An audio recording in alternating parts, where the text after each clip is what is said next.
Wide. This podcast may contain certain forward-looking statements concerning Tri-State's plans, performance, and strategies. Actual results may differ materially because of numerous factors, and Tri-State undertakes no obligation to update these forward-looking statements. We urge you to review Tri-State's filings with the Securities and Exchange Commission for a discussion of these factors.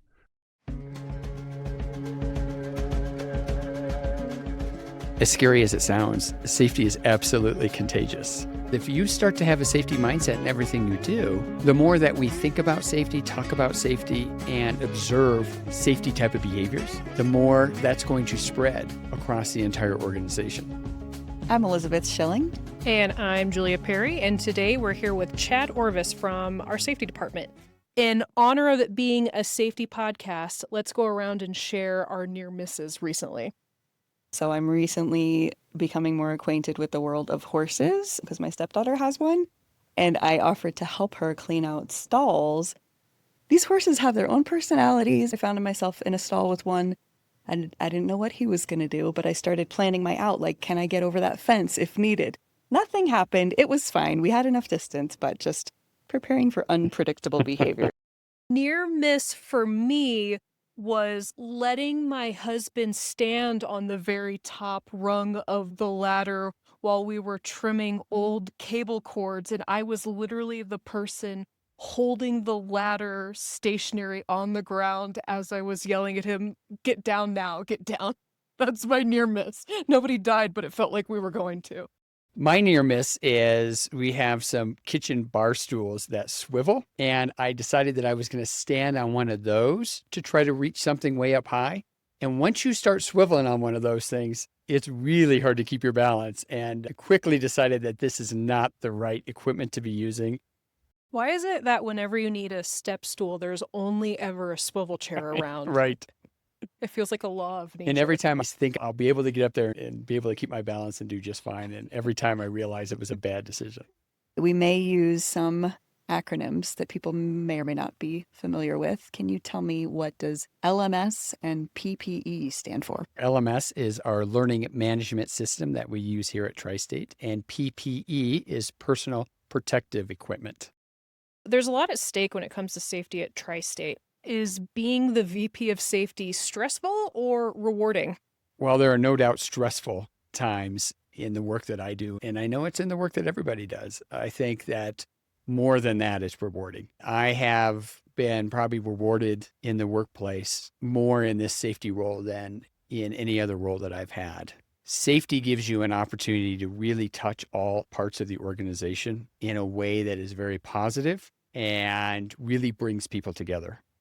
Where I have the opportunity to be involved in part of that, that is what's really rewarding for me. Can you tell us a little bit about your path here at Tri-State? You weren't always in safety, right? No, I wasn't. I guess initially started back in my last job where I was a labor and employment attorney for Employers Council, and Tri-State used to be one of my member companies that I worked with. Since taking on the role in employee relations, I expanded that into safety and health, into technical training and human performance. What's really great about all four of those areas are that they are very synergistic. I could be in a meeting where I have somebody from safety, employee relations, technical training, and then human performance all working on a similar issue. What have you learned since starting this new, more expanded role? Safety has been really a great experience. I've really enjoyed working with the safety team. The one thing that I've learned is that safety is something that you've always got to be thinking about. It's not something that we just turn on when we come to the workplace. Really, it's something that, especially those employees who are in safety sensitive areas, always have to be thinking about. But even here at headquarters, we can always be thinking about safety as employees also. What's the most surprising thing you've found out after taking on this safety position? I learned why the speed limit at the Axial Basin solar site is 10.5 miles an hour. That seems kind of slow. Not only does it seem slow, but very precise too at 10.5 miles an hour. The concept behind that is it causes you to really pay attention to how fast you're going. You have to make sure you stay right at 10.5 miles an hour. It just focuses you in on that as you're driving. That's a good one, actually. Has your new role changed any of your day-to-day behaviors personally?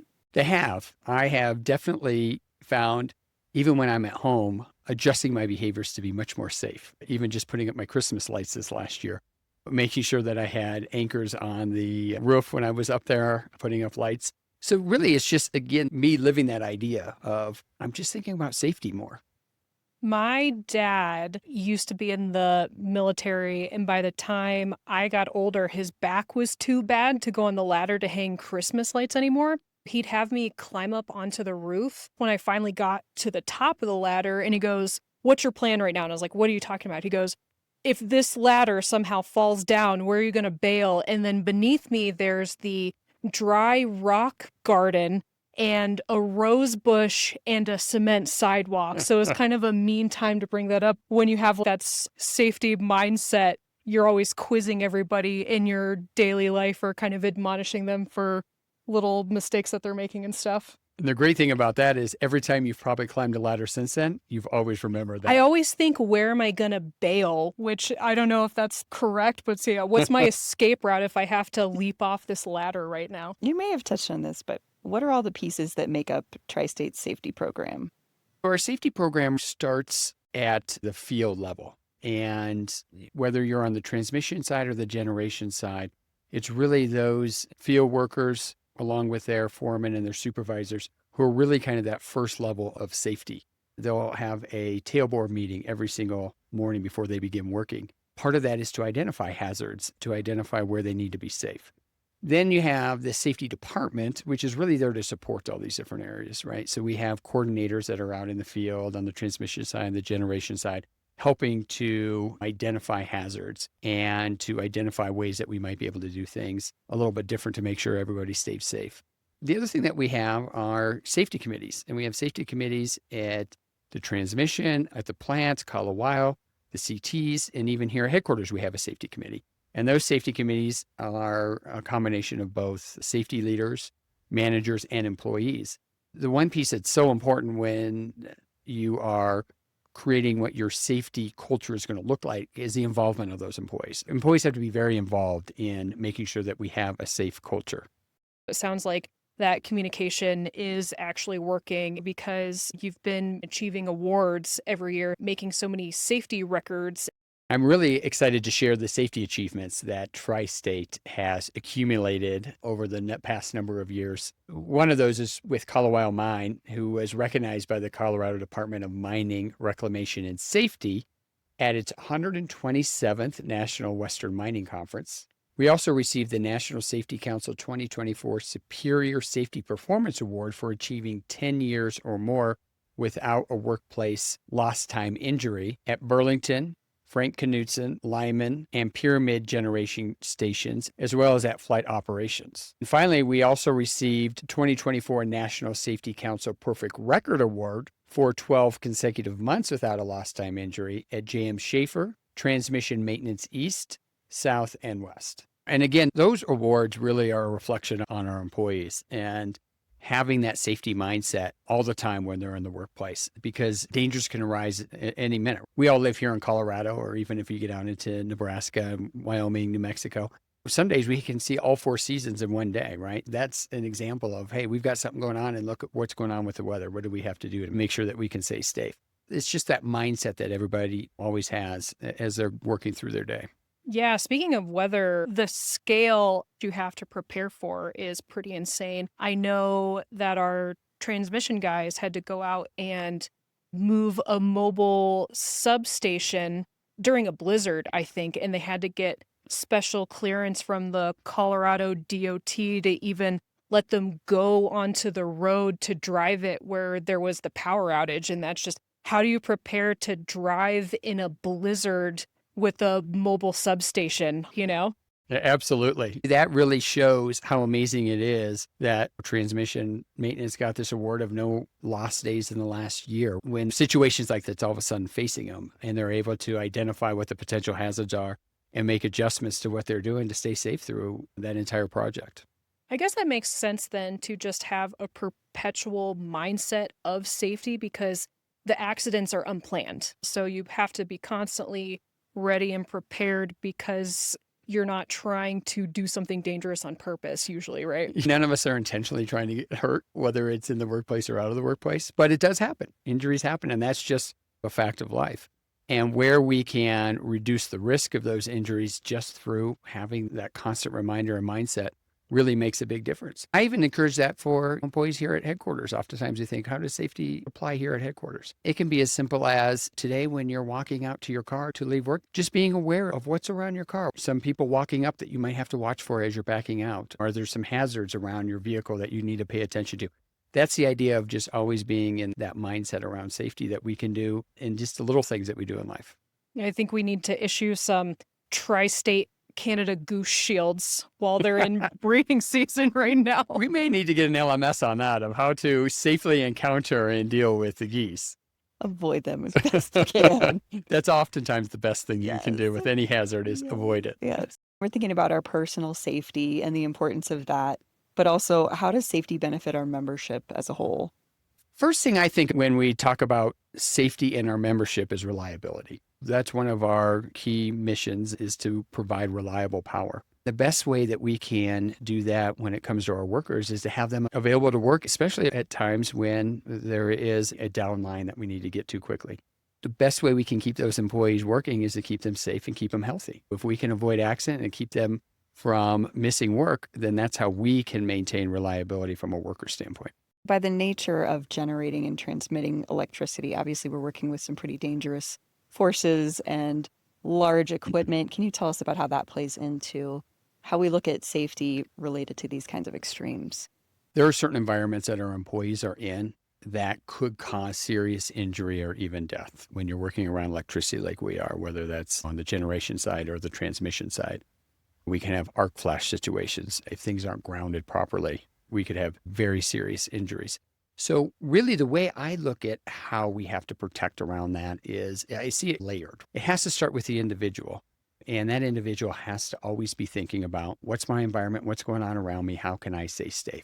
We do training around that with Safe Start, and that is what I consider our base layer. Then you start layering on top of things like making sure you have the proper PPE for whatever job that you're doing. But then when you're getting into the really dangerous type of work that we do, it becomes imperative that we have really good hazard identification. Once we've identified that hazard, one, can we avoid it? Because if we avoid the hazard, there's not going to be injury. But where we can't avoid it, what kind of controls can we put into place to really limit the risk, that injury? And that's what the field employees, along with the safety coordinators, are doing on a regular basis.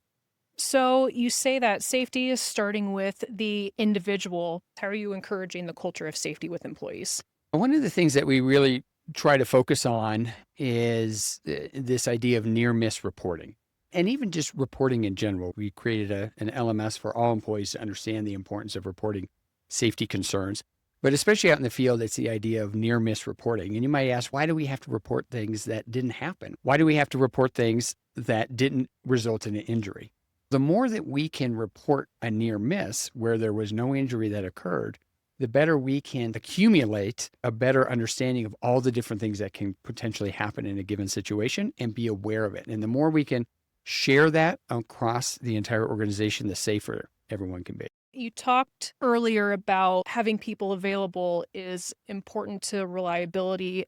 How do you balance the kind of rush to fix something versus the need to slow down and stay safe?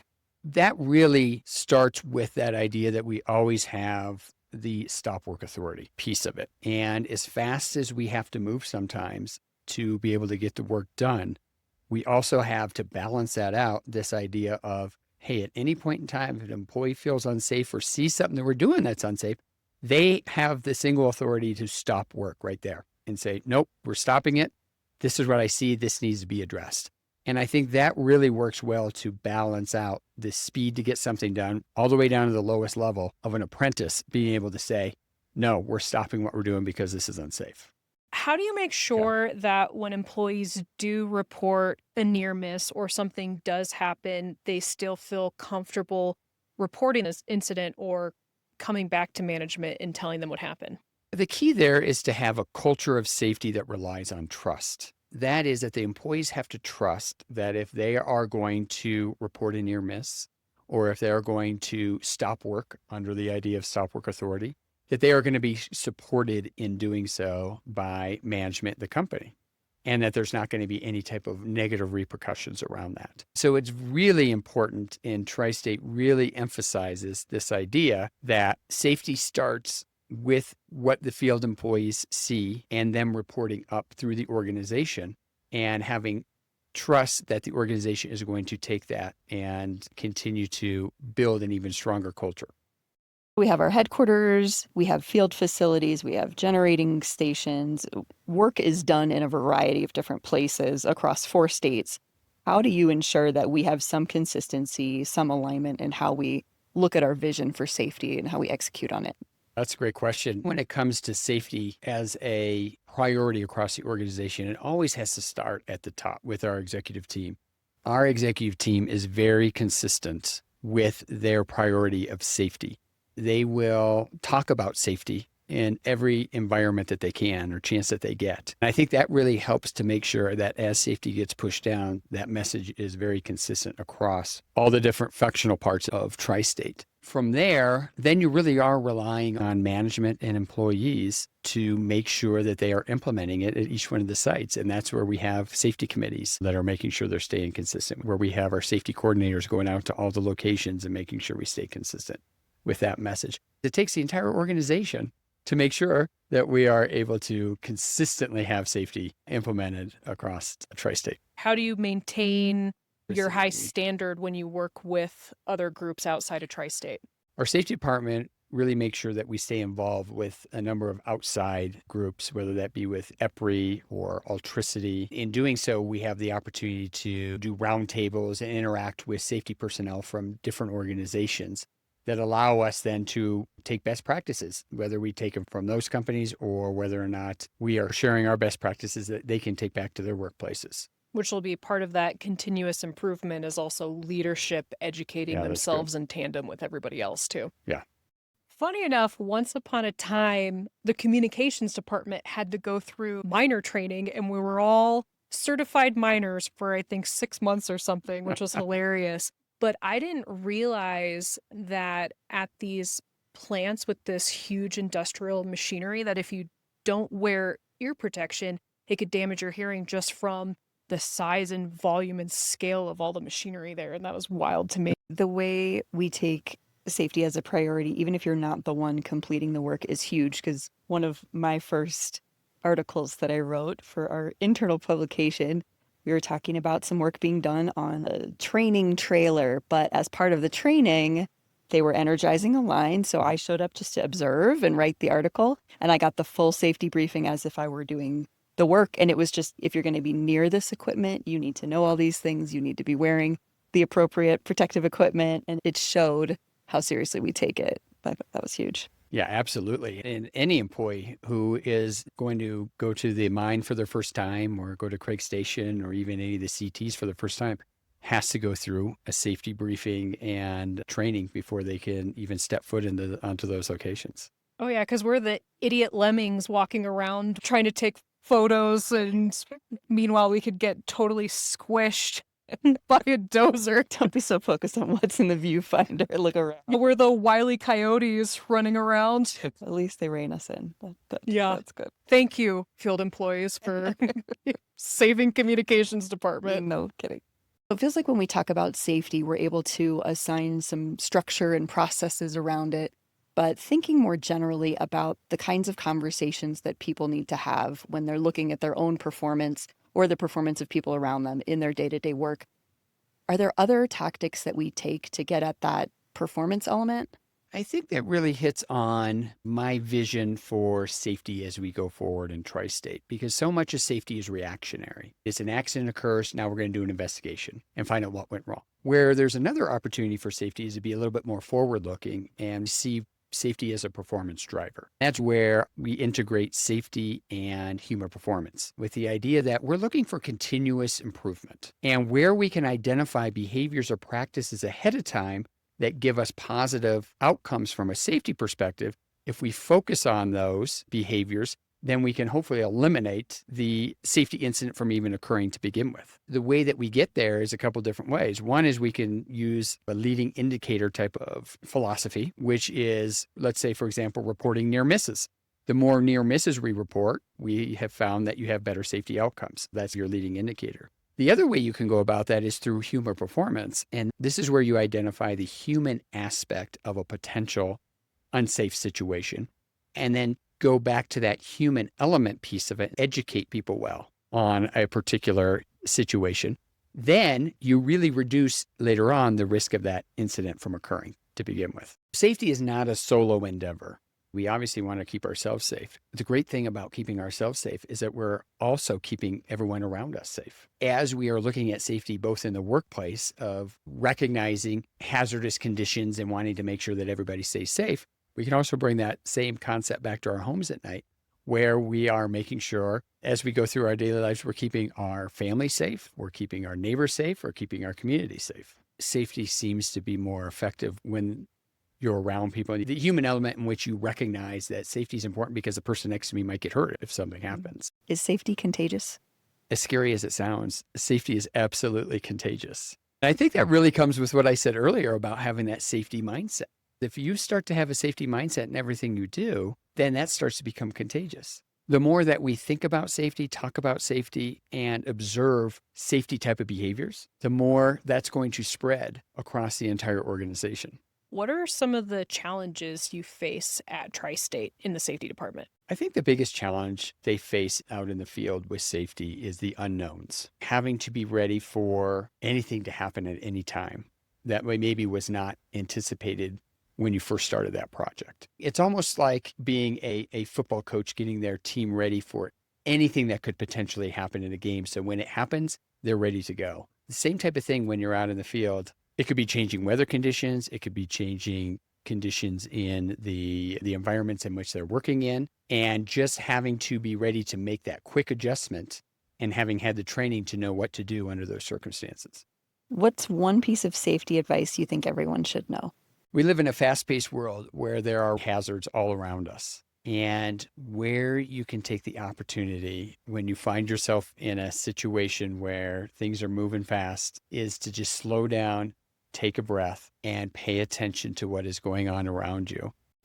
Thanks for tuning in to Western Watts. You can find us on Spotify, Apple Podcast, YouTube, or on our website at tristate.coop/WWpod. We'll catch you next time.